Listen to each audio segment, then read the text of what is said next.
The will reading was scheduled for 2 o'clock on a Thursday afternoon in my father-in-law's attorney's office on the 4th floor of a building in downtown Asheville. I arrived at 1:55 with a black dress I'd worn to 2 funerals before this one and a folder of documents my attorney had told me to bring. My husband Marcus was supposed to meet me in the lobby. He wasn't there. I waited 11 minutes, called twice, got voicemail both times, and then took the elevator up alone. The attorney's receptionist showed me to the conference room, and I walked through the door, and the first thing I saw was Marcus. The second thing I saw was a woman I'd never seen before sitting beside him, close enough that their shoulders touched. The third thing I saw, in a carrier on the conference table, between the legal documents and the water glasses, wrapped in a yellow blanket with small white stars, was an infant. A newborn by the look of it, 3 weeks old at most, in the conference room where we were about to divide a dead man's estate. I stood in the doorway of that room, and the floor of everything I thought was real came away from the walls. But I'm getting ahead of myself. I always do when I tell this story. Let me go back to the beginning, back to when the worst thing in my life was the commute, and the conference table was just a place where lawyers read documents. My name is Sarah Calloway, Sarah Whitmore before I married Marcus, which is a name I went back to the week after the will reading and intend to keep for the rest of my life. I was 36 years old when everything broke open, working as an interior designer at a mid-size firm in Asheville, North Carolina, where I'd lived for 11 years and where my professional reputation was the thing I'd worked hardest to build, and the thing I was most certain of was that I had a good eye, clients who called back, and a specific ability to understand what a room needed that I'd never been able to fully explain, but that my colleagues had been gracious enough to call a gift. I drove a 12-year-old Subaru, kept a studio apartment of my own work on the West Side, and made excellent coffee with a pour-over setup that my mother considered pretentious and that I considered non-negotiable. I was, by any reasonable accounting, a person who had built something real. Marcus Calloway had been my husband for 5 years when his father died. We'd met through mutual friends at a gallery opening in downtown Asheville, the kind of event where you go mostly to support someone you know and end up staying for the conversation. And he had that quality that certain men have of making a room feel slightly better organized simply by being in it. He was an architect, which suited him in the way that professions sometimes do when a person has found the work that corresponds to how their mind operates. Precisely, structurally, with an eye for where things connect and where they don't. He was dark-haired and deliberate, laughed at things he actually found funny rather than things that seemed to require laughter, and had the specific kind of patience that manifests as genuine interest in other people. We dated for 2 years, got engaged over a dinner I cooked badly on purpose so he'd take over and I could watch him work, and married in a small ceremony at a vineyard outside Weaverville, with my mother crying in the front row and his father, Donald, in the second row, with the contained approval of a man who had decided his son had made a good choice and wanted you to know it without making a fuss about it. I liked Donald. He was compact, principled, slightly formal in the way of men who grew up in a different era, but managed it without condescension. And he had a way of including you in conversations that made you feel that your presence had been requested and was valued. He died of a cardiac event in February, fast and without warning, at his kitchen table on a Tuesday morning, and the loss of him had been a genuine grief, not the performed grief of obligation, but the specific, lasting ache of losing someone you actually wanted more time with. Our house in the Kenilworth neighborhood was a craftsman bungalow that Marcus had renovated over 3 years before we married, and that bore his architectural signature in every room. The way the light moved through it at different hours, the specific proportions of the doorways, the The kitchen that looked unassuming until you noticed that every surface was exactly the right height for two people of different heights to work comfortably at the same time. I had contributed the aesthetic layer over his structural one, which had always felt like an accurate metaphor for our marriage. His bones, my surface, both of us necessary to the whole. We had a garden that I maintained with more enthusiasm than skill, and that Marcus periodically corrected with quiet precision. We had a set of routines that had found their own grooves without being discussed into them. I cooked on Sundays and Wednesdays. He cooked on Tuesdays and Thursdays. Fridays, we walked to a wine bar 2 blocks away that we'd been going to since before we married, and where the owner knew our order. We were, to all appearances, a marriage that worked. But I need to tell you about Donald's ring, because it matters. Donald had worn a signet ring on his right hand for as long as anyone in the family could remember. A plain gold band with his initials engraved in a simple serif font, the kind of ring that accumulates meaning over decades, rather than having it built in at the beginning. When he died, Marcus had gone to the house to collect some of his father's personal effects before the estate process began, and he'd come home that evening with the ring in his jacket pocket. He'd shown it to me at the kitchen table, set it down between us, briefly, with the specific quiet of a man handling something with weight to it, and said, "He told me once he wanted me to have this." I'd said it was beautiful, meaning it, and Marcus had picked it up and put it back in his pocket, and that was the last I'd seen of it. I would think about that ring many times over the following weeks, about where it had gone and what it had been used for. But at the time, I only thought, he lost his father, and the ring is all he has left of him, and that is a painful and private thing that deserves to be left alone. The first small thing I noticed, the one I filed away and forgot about and later excavated from memory with the bitter precision of retrospect, happened 3 weeks after Donald's funeral. Marcus came home from what he'd said was a site visit for a project in Black Mountain, and he was later than the site visit would have accounted for, and he had the particular quality of a man who has been somewhere else in a way that had nothing to do with geography. Not quite distracted, he was present enough, engaged enough in our dinner conversation, but there was something running underneath the engagement that I didn't have words for and chose not to pursue. He was grieving his father. Grief does things to people's presence. I gave him the benefit of the interpretation that fit most comfortably with the life I believed we were living, and I moved on. This was a thing I did often, and I'm done being angry at myself for it, because the alternative, the constant suspicious accounting of another person's behavior, would have made me someone I don't want to be, even if the suspicion had been warranted. The second thing was a phone call I overheard in April, 6 weeks after the funeral. I was in the upstairs hallway coming from the bathroom, and Marcus was in the bedroom with the door most of the way closed, his voice low and slightly compressed in the way it gets when he's concentrating. I caught the words, "not on the phone," and then the tone change as he heard the floorboard that always creaked 1 step from the bathroom door. He'd been meaning to fix it for 2 years, which I suddenly thought about with a new layer of feeling. And when I passed the bedroom, he was saying something about a project deadline in a completely different register. The transition so smooth that I would have missed it entirely if I hadn't caught the 2 preceding words. I went downstairs and made tea, and told myself it was a client call with complications. It probably was. It almost certainly was.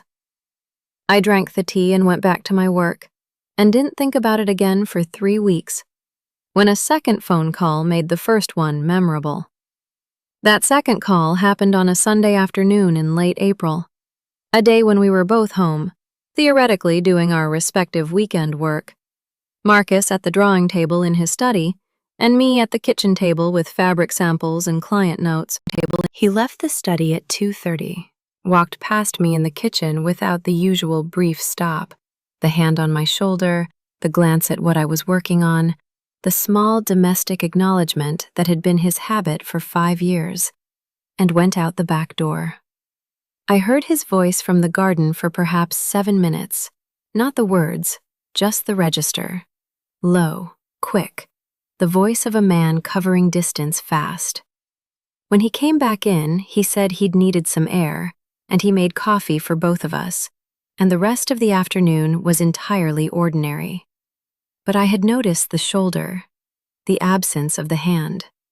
It was such a small thing that I couldn't explain, even to myself, why it had registered as something. And yet my body had made a note of it, the same way it makes notes of sounds in the night that don't resolve into anything specific, but that wake you anyway, pulling you briefly out of sleep into a vigilance you don't know how to justify. By May, I had a low-grade awareness that something was different in my marriage that I could not locate with any precision and had decided not to name without more cause. Marcus was present. He was there at dinner, there in the garden on weekends, there for the Friday wine bar that we'd maintained through funerals and deadlines and all the ordinary pressures of a life shared between two people with demanding professions. But there was something subtly redistributed in his attention, some fraction of him that was elsewhere, and the fraction was small enough that I kept concluding it was the grief and the estate process and the weight of losing the person who was his last parent. And Donald's attorney had been working through the estate, which was substantial.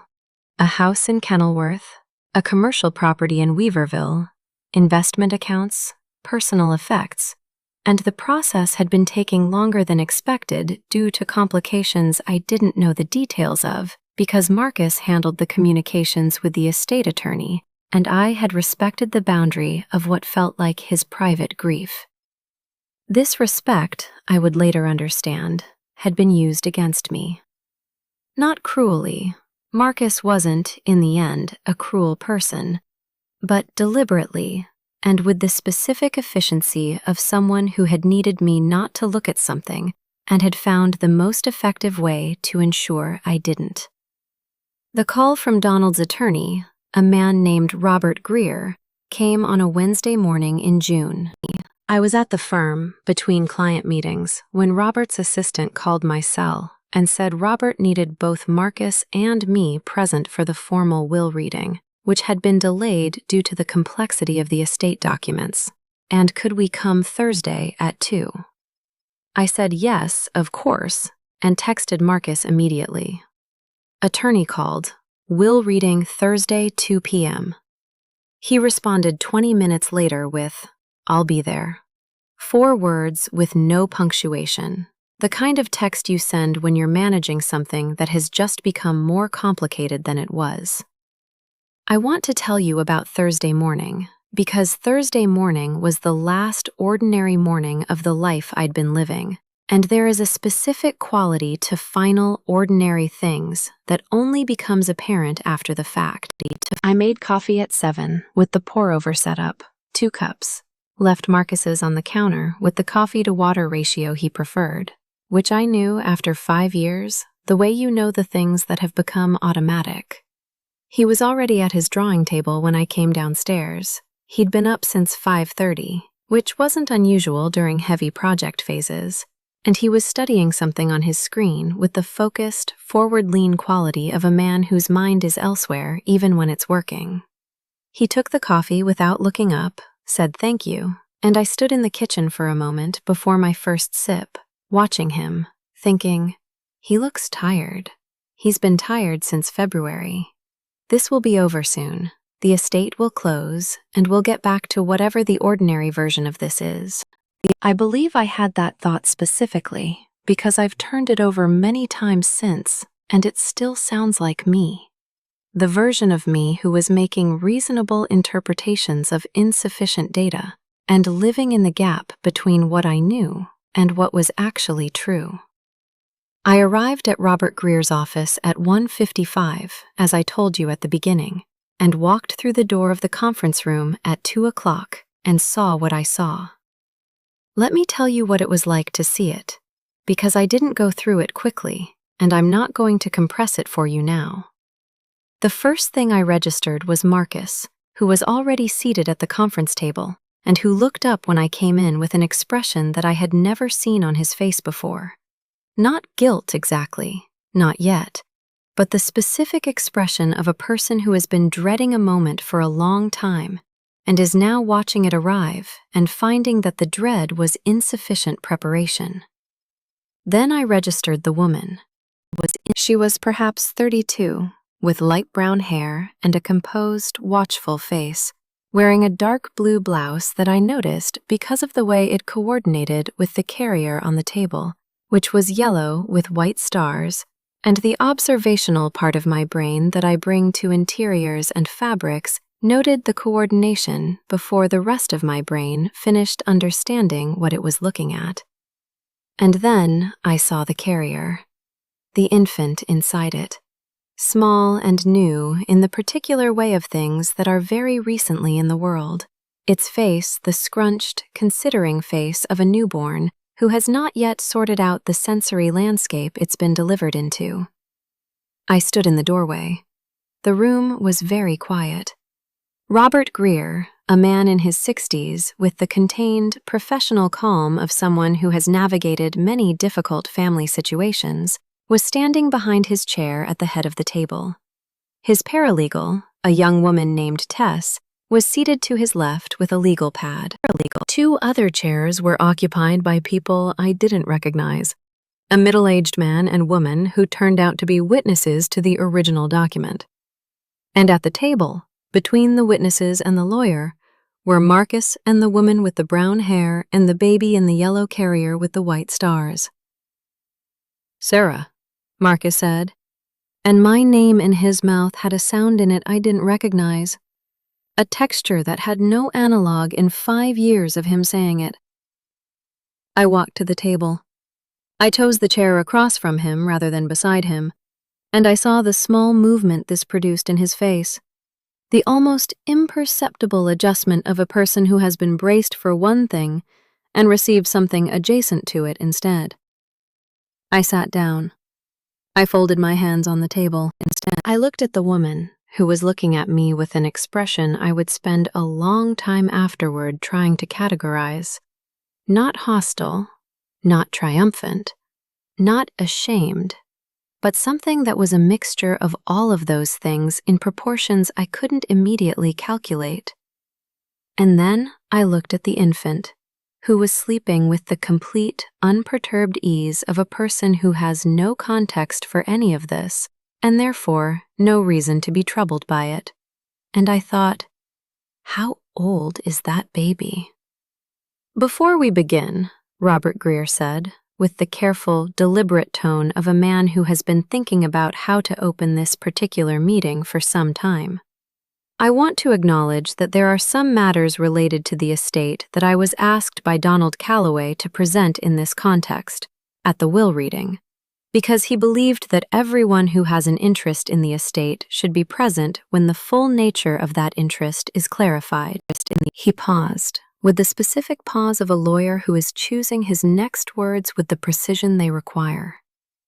"The estate is more complex than I communicated in our preliminary conversations, and I want to apologize to you, Mrs. Calloway, for the fact that some of what I'm about to present will be new information for you." The woman beside Marcus shifted slightly in her chair. Marcus put both hands flat on the table and looked at them. The infant slept on. "The woman beside Mr. Calloway," Robert Greer said, "is Nora Aldrin. She is, and this is established in the documents I'm about to present, the mother of Mr. Calloway's child, who is," he checked a paper in front of him, "19 days old." He looked at me steadily, with the professional compassion of someone who is delivering a fact that is going to change a person's life, and is not going to insult that person by softening it into something it isn't. Donald Calloway was aware of this situation before his death. The will reflects this awareness. The room was completely silent. I could hear the climate control system in the ceiling, a faint, steady hiss. I could hear, very faintly, the traffic on the street 4 floors below. I could hear the infant breathing, that small, rapid, self-contained breath of a newborn that sounds like the most ordinary thing in the world because it is. Except that in this context, it was the most disorienting sound I had ever heard.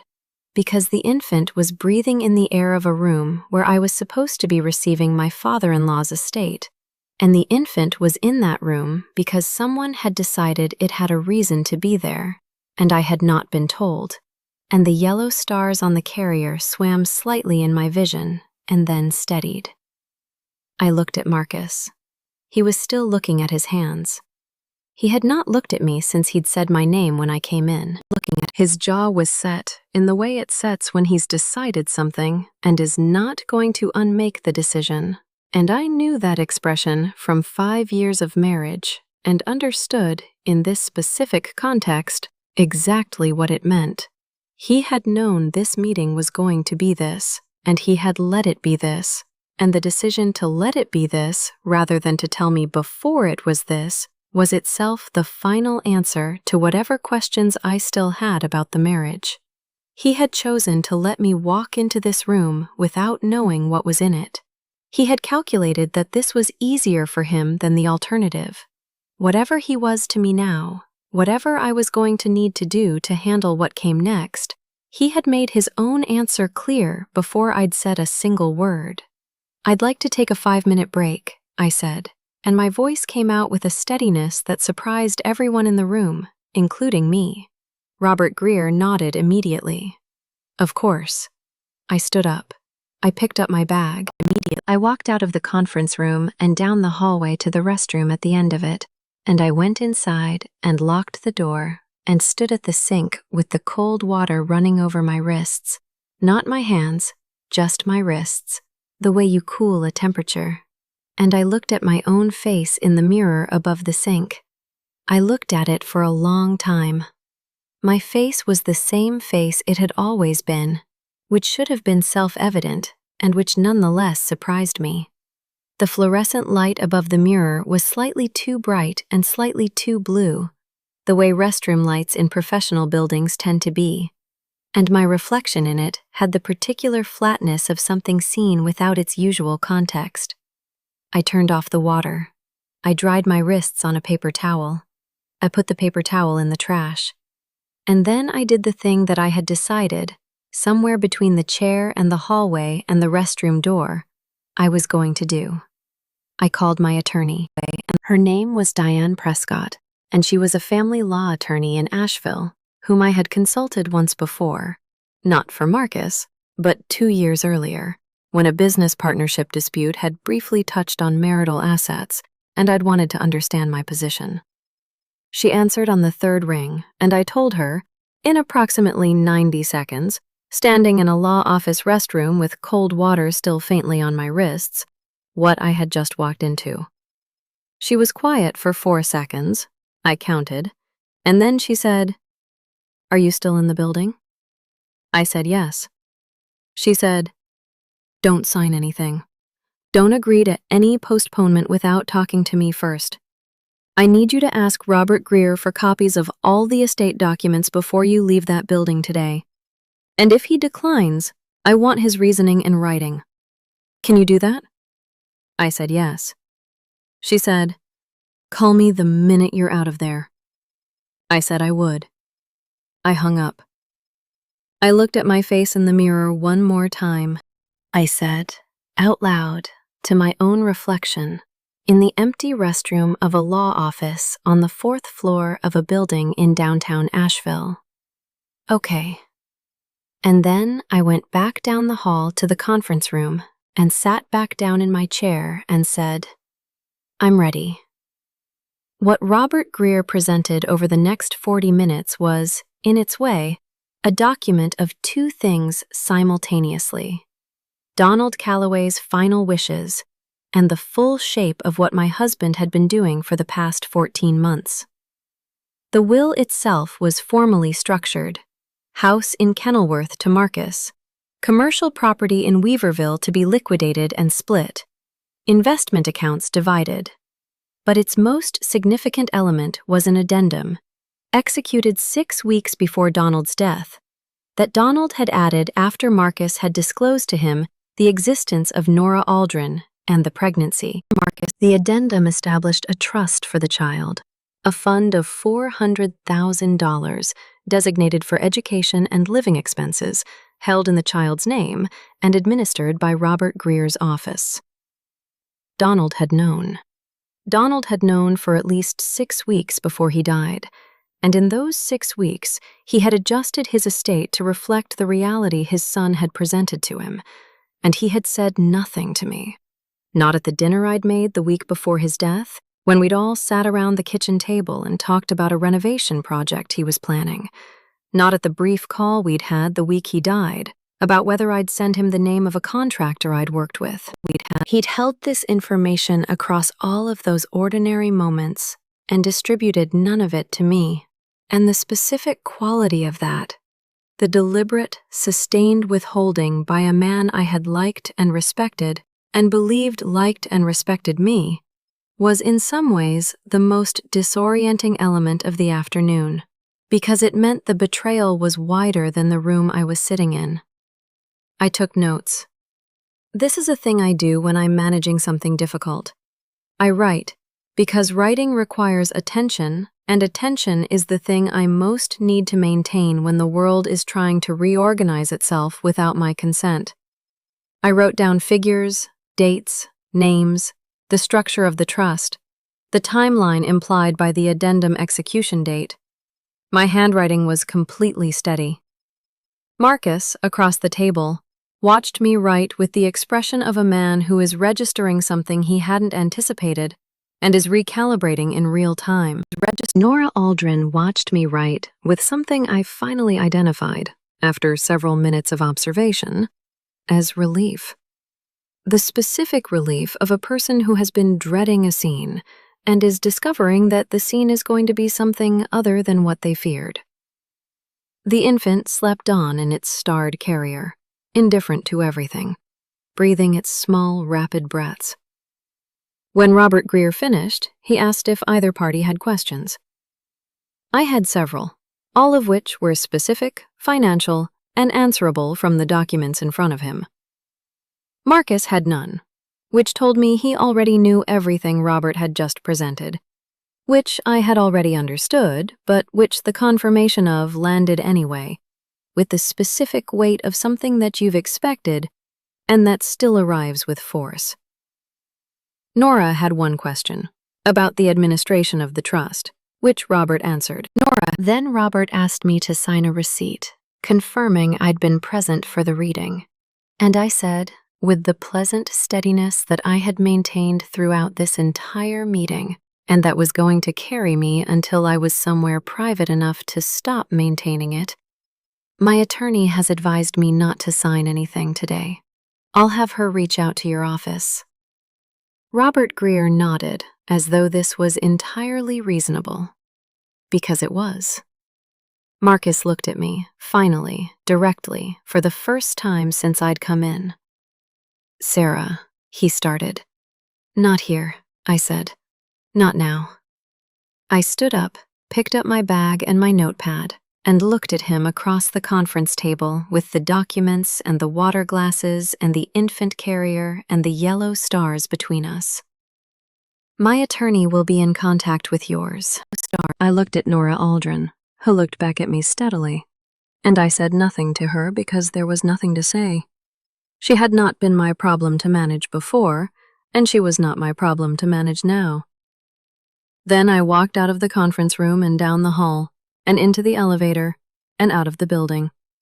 And I sat in my 12-year-old Subaru in the parking garage, and I called Diane Prescott. And then I called my best friend Carolyn. And then I sat with my head against the headrest for 11 minutes, and let the afternoon arrive fully. All of it. The weight of it landing without the professional maintenance I'd been doing for 40 minutes to keep myself functional and present and legible in a room full of people who were watching me receive information that should have been delivered to me in private, by my husband, with adequate time and in a context I'd consented to. 11 minutes. And then I drove home. The house in Kenilworth looked the same as it always had when I pulled into the driveway. The craftsman lines, the renovated front porch, the garden that I'd never quite gotten under control, and that Marcus had always quietly corrected. It looked like my house.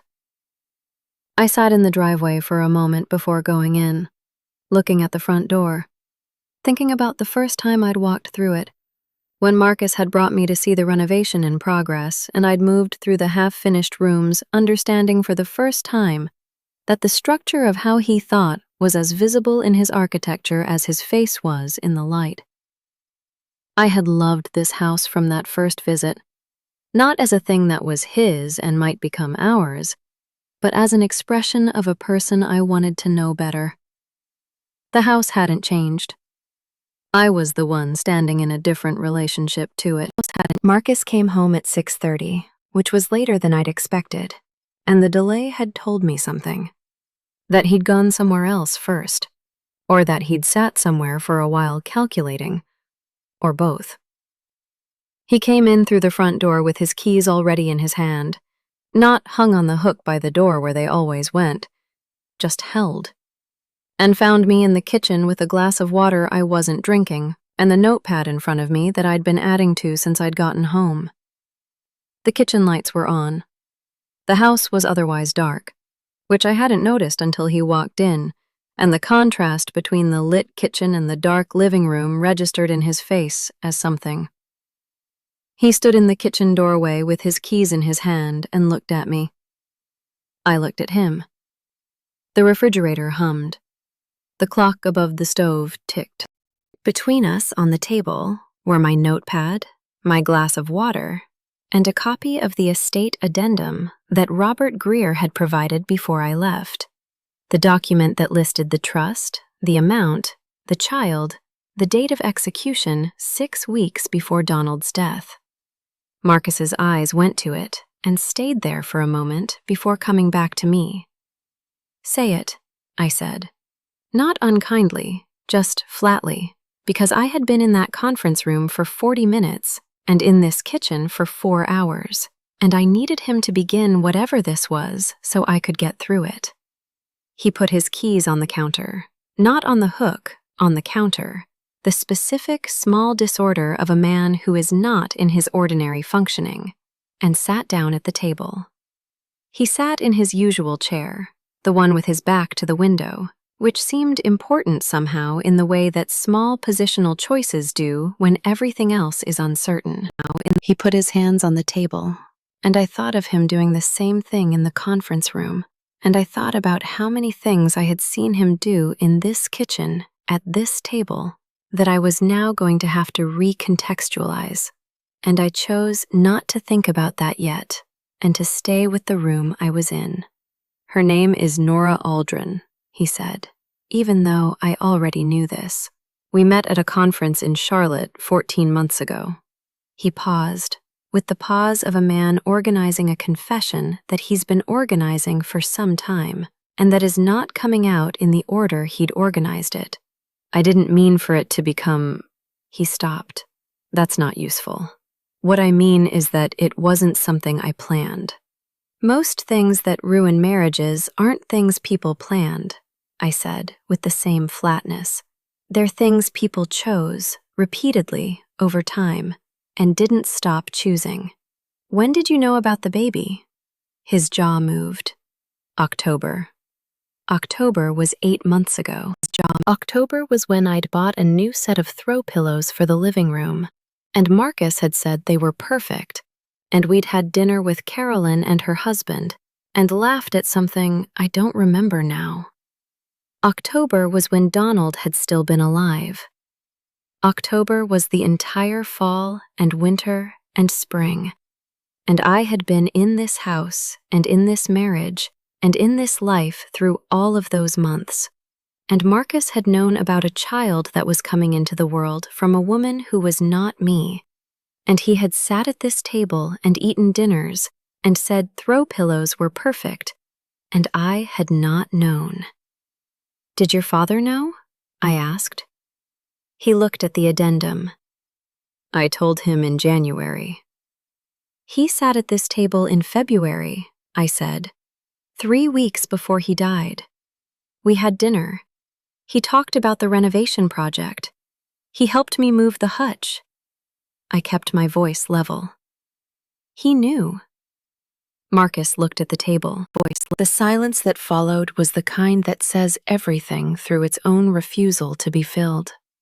He sat in it and did not offer an explanation for his father's silence or his own, or the particular quality of the months between October and now. And the silence told me that there was no explanation he was prepared to offer that would be equal to the thing it needed to explain. I looked at my water glass. The water had a slight dimpling on its surface from the refrigerator's vibration through the countertop, a small physics fact about the kitchen I'd always known without having words for it. I looked at the dimpling water for a moment, and then I said, "How long did you know this meeting today was going to be what it was?" "Since last week," he said, "when Robert told me about the addendum." "And you didn't tell me?" He didn't answer. He didn't need to. I had walked into a conference room, unprepared for what was in it, and the person who was supposed to be my partner in that room had known and had not prepared me. And both of those facts, the knowing and the not telling, were fully visible in his face, in the flatness of a man who has made a series of decisions he can't unmake and is now in the room where they've arrived. "I need you to leave tonight," I said. "I need you to go to wherever you've been going when you've been going, and I need you to not come back until I've talked to my attorney and understand what the next steps are." I paused. "I'm not going to have the rest of this conversation tonight. I don't have enough of me left for it to go the way it should go." He looked at me. Something moved through his face, not argument, not resistance, but the specific expression of a person who recognizes when they have lost the standing to negotiate. He nodded. He picked up his keys from the counter. He went upstairs, and I heard him moving through the bedroom. The particular sound of drawers opening and closing, the closet door, the small domestic archaeology of gathering what you need for an indefinite absence. And 20 minutes later, he came back down with a bag over his shoulder and stood briefly in the kitchen doorway. He looked at me at the kitchen table with my notepad and my undisturbed water and the estate addendum between us. He said, "I'm sorry, Sarah."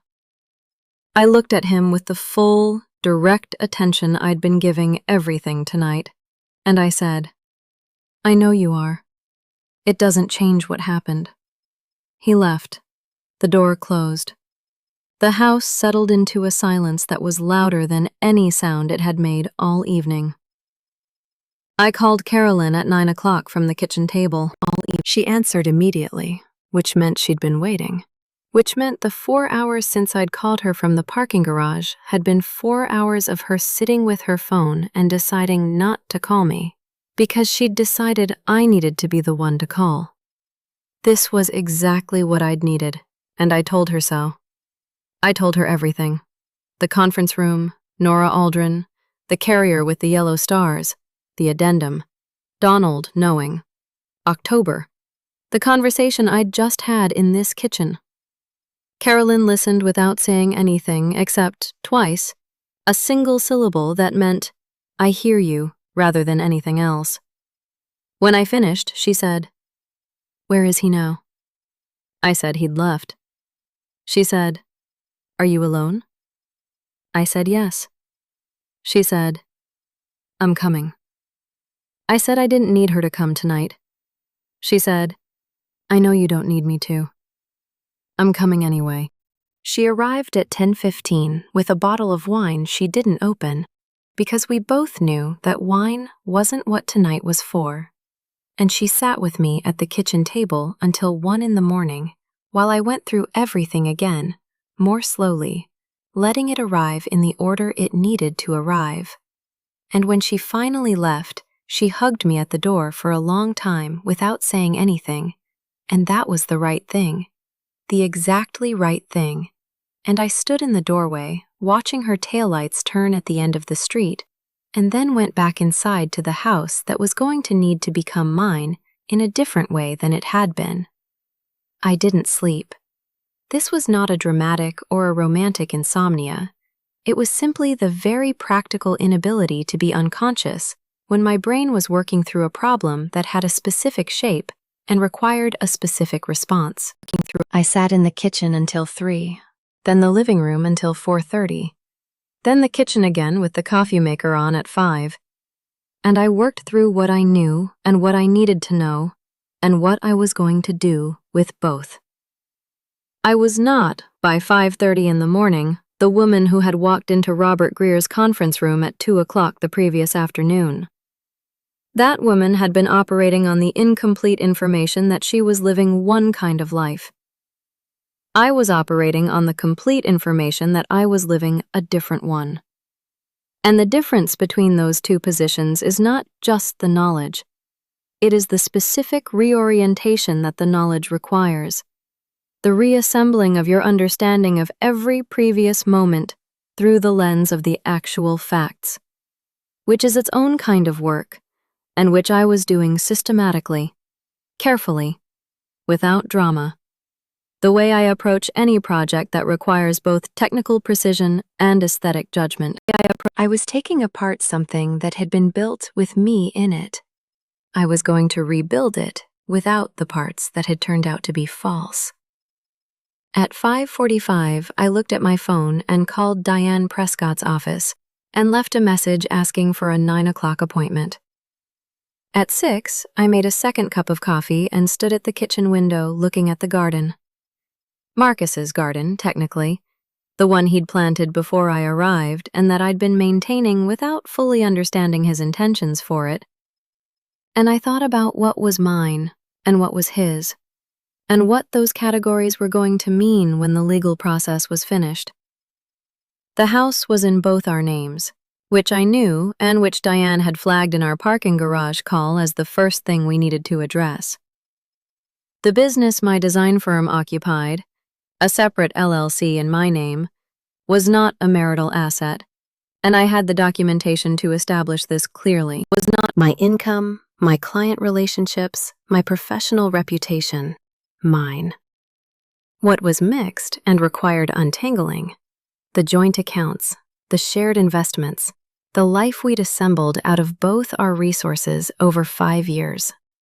The house in which I was standing, drinking my second cup of coffee at 6 in the morning. I looked at the garden for a long time. The early June light was coming through the trees at the back of the property at the specific angle it used in the mornings, the one I'd always liked, the one that made the garden look like something in a painting, even when the planting was imprecise. I looked at it and I thought, I want this house. Not as a prize or a statement, just as the thing I had put myself into, the rooms I had made into something through years of attention and intention, the morning light that I had looked at from this window through 5 years of ordinary mornings that were not, as it turned out, as ordinary as they appeared. I wanted the house. I was going to find out if I could have it. Diane Prescott's office was on the 3rd floor of a building on Merriman Avenue, a space that managed to be both professional and human in the specific way of very good family law practices. The kind of office where the furniture is comfortable without being casual, the documentation is impeccable without being cold, and the attorney across from you conveys through posture and pacing that she has seen worse and helped more people through it and intends to do the same for you. She was 52, with gray-streaked hair and reading glasses that she took on and off with a frequency that I recognized as a thinking habit rather than a vision issue. And she had the quality of stillness that I associate with people who have learned to hear everything before they respond to any of it. I laid out the full situation in 20 minutes, starting with the conference room and working backward through the 14 months as completely as I could reconstruct them. She listened with her glasses on, writing occasionally in her small, extremely readable hand. And when I finished, she put the pen down and looked at me. "The house," she said first. "I want it," I said. Tell me about the financial structure. I told her. Joint mortgage, both names on the deed. Marcus had made the down payment from premarital savings. I had contributed to mortgage payments and the renovation completion costs over 5 years. She wrote, "The renovation costs. Do you have documentation?" I said yes. The firm I'd used had billed through my business account for coordination fees, and I had the records. She wrote, "Joint accounts. Approximate total?" I gave her the number. She wrote, "His income relative to yours?" I told her. She wrote, "Income." Then she leaned back slightly in her chair and said, "Equitable distribution in North Carolina does not mean equal. It means what's fair given the full circumstances. The fact that he established a secondary family using marital time and, potentially, marital resources, the 14 months of this relationship while your marriage was operational, is relevant to how a judge weighs the distribution." She paused. "The trust your father-in-law established is interesting. It's outside the marital estate, but the timing of when Marcus disclosed the pregnancy to his father versus to you is going to matter to how we characterize the concealment period." She looked at me steadily. "How much do you have documented?"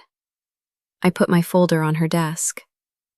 Inside, the estate addendum, with its dates, 3 years of joint account statements, the LLC documentation for my design business, the renovation cost records, a timeline I'd assembled between 3 and 5:30 that morning, cross-referencing what I knew of Marcus's stated schedule against the dates implied by the addendum and by Nora Aldrin's presence at the conference table. Diane opened the folder, looked through the first several documents with the reading glasses on, and said, without looking up, "You were thorough." I said I worked in a field where being thorough was the difference between a room that worked and a room that didn't. She made a sound that was almost a smile. She said, "All right, let's talk about what we're going to do." What we were going to do took 3 weeks to prepare and approximately 45 minutes to execute in a meeting that I had requested with Marcus and his attorney, a man named Gregory Holt, who had the polished competence of someone who handles complex family law situations for clients who can afford to be well represented. The meeting was in Gregory's conference room, which had the aggressive cleanliness of a space designed to communicate advantage, and which I walked into with Diane beside me and my folder of documents and the specific quality of readiness that comes from 3 weeks of preparation, and the specific quality of stillness that comes from having already grieved the thing you're in the process of dismantling. Marcus was already seated when we came in, with Gregory beside him, and Marcus looked, I'll be honest about this, like a man who had been in a very difficult 3 weeks that he had largely brought on himself, and was now sitting in a room where the consequences were being formally administered. He looked tired. He looked like he'd been sleeping badly, which I noted without pleasure and without guilt, because I had also been sleeping badly, and at least I had the straightforward excuse of not having been the one to create the situation. He looked at me when I sat down across from him, and I looked back at him with the same direct, undecorated attention I'd been giving everything since the conference room. And for a moment, just a moment, a fraction of a second, something moved through his face that I recognized from 5 years of knowing that face. Something that was genuine and had no performance in it. And then he looked at the table. I want to begin, Diane said, with the pleasant precision of someone who knows exactly what she's about to do, by establishing the documentation we've prepared regarding the duration of the concealment, the use of marital resources during that period, and the specific nature of the information asymmetry at the will reading. She opened her folder and began to slide documents across the table, one at a time, with the unhurried efficiency of a woman who has done this before and respects the process. Gregory Holt reviewed each one with the practiced expressionlessness of a lawyer reading things he was hoping would be less damaging than they are. Marcus looked at the documents as they arrived, with the look of a man watching something he already knew about being formally confirmed. Gregory said, after reviewing the timeline Diane had assembled. "I'd like to take a recess to confer with my client." "Of course," Diane said. They went into the hall. Diane and I sat in the conference room, and she refilled her water glass, and I looked out the window at the Marymount Avenue traffic and thought about a specific Tuesday morning in October. Just any Tuesday, any morning, any of the dozens of ordinary mornings I'd spent in that house, not knowing what Marcus was carrying.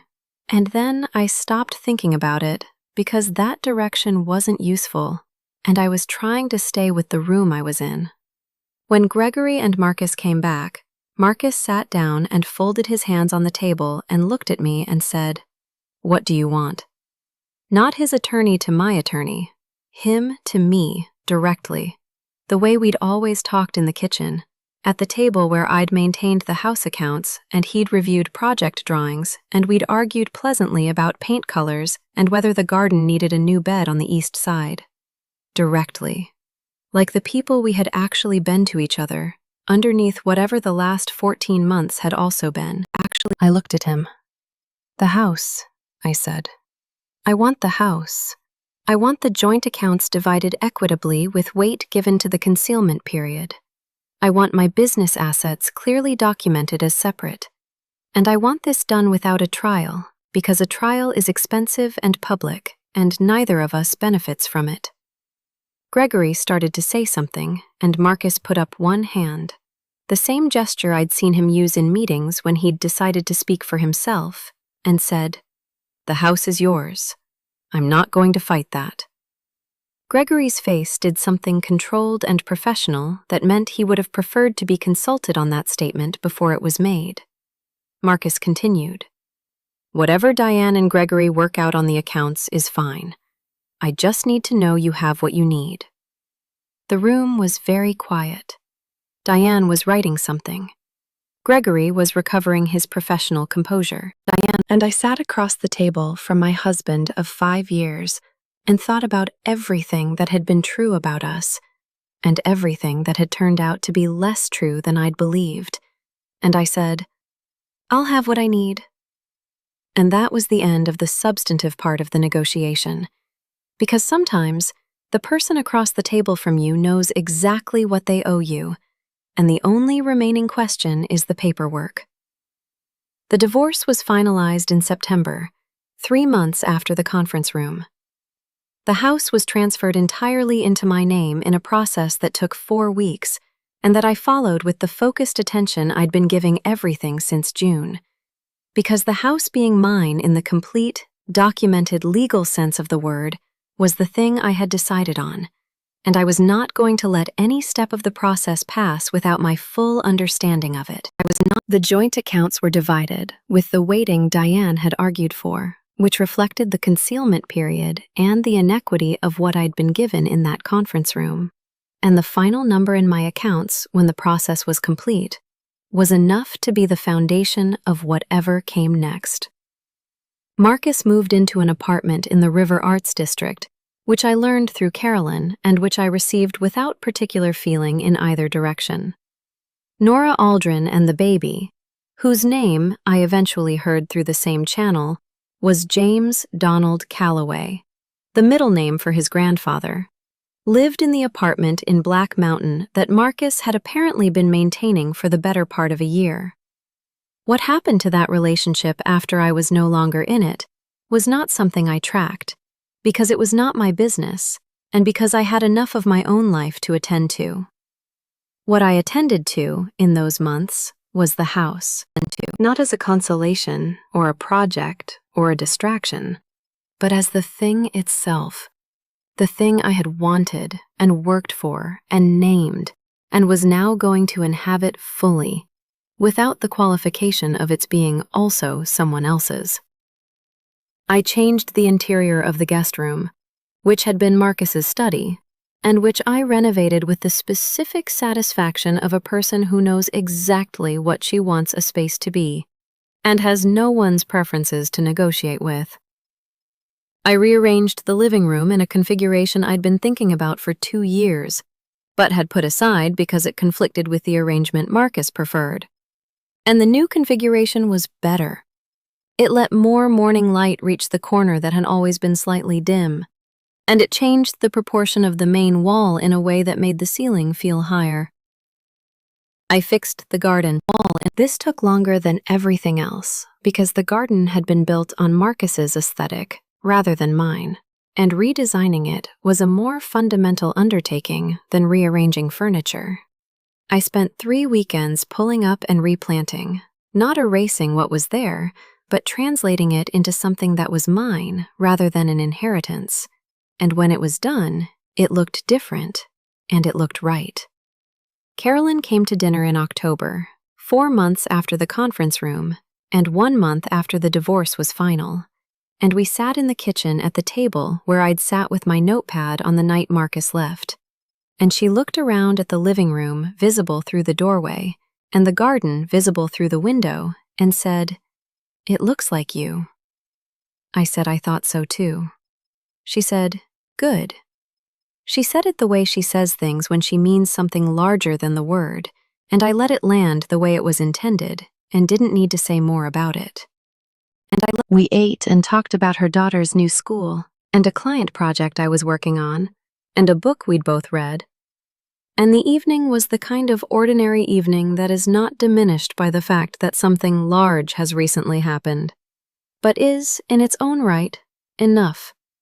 The specific sufficiency of a good dinner in a house that belongs to you with a person you trust. In November, I found the ring.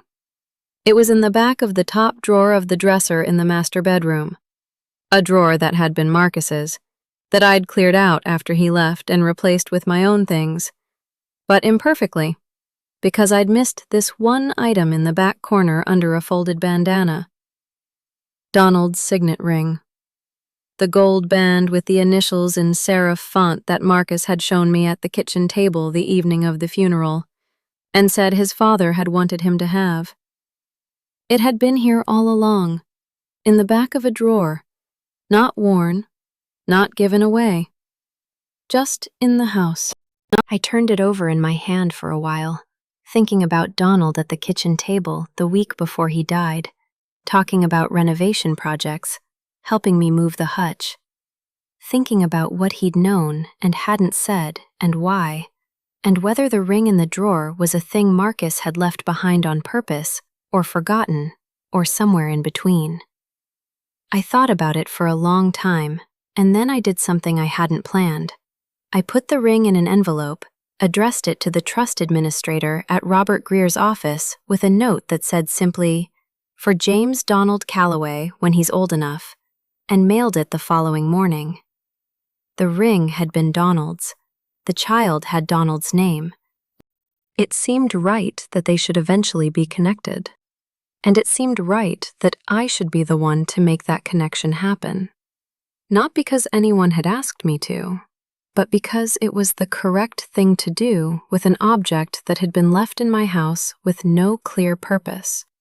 And because I had decided, somewhere in the months between the conference room and November, that I was not going to let what had been done to me determine what I did in return. The envelope went in the mail on a Thursday morning, and I didn't think about it again that day, or not much. And when I came home that evening and opened my front door and smelled the interior of my house, the specific domestic smell of my paint choices and my coffee, and my particular organization of the space, I stood in the doorway for a moment before going in, the way I sometimes did now, just to register the fact of it. The door opened into my house. The key in my hand opened this lock and no other house. The garden was through the back, the way I'd planted it. The kitchen was the one I'd been working in for 5 years and would work in for as long as I chose. I stepped inside and closed the door, and the sound of it closing was the sound of something exactly as it should be. And I set my keys on the hook and hung up my coat and went to make the evening's coffee. And the house was quiet and warm and entirely mine.